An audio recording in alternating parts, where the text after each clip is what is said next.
Isa ka rin ba sa nagtataka at napapatanong kung saan napupunta ang tala mo?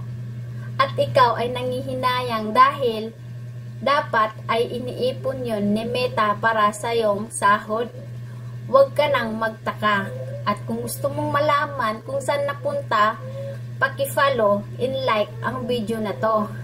Tapos mag-iwan ka ng komento dahil yan ngayon ang ating pag-uusapan.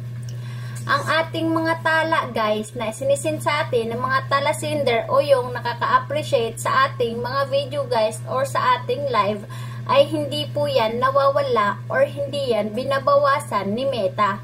Kung di, napupunta yan sa on hold.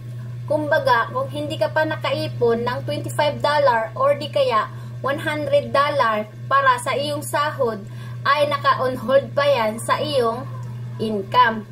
Dahil ang mga tala ay kada 28 days ay inaalis ni Meta yung tala mo dyan sa nakalagay na inside 28. Ibig sabihin guys, yung may nakalagay dyan na 28 days, kung ano lang guys yung pasok sa 28 days mo, nakita mo sa tala, ay yun lang yung malalagay dyan.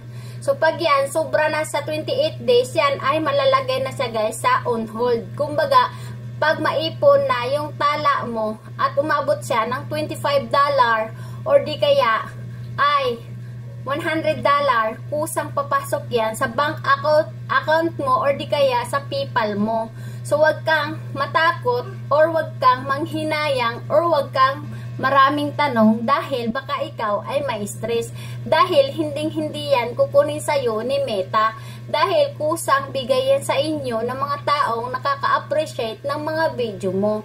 So mag-antay ka lang na dumating ang panahon na magkasahod ka na dahil yan ay kusang papasok sa iyong bangko guys. So kung nagustuhan mo ang aking video, paki-share na lang tong video na to. Maraming salamat at huwag ka nang matakot dahil hindi mawawala ang iyong tala. Hakdog!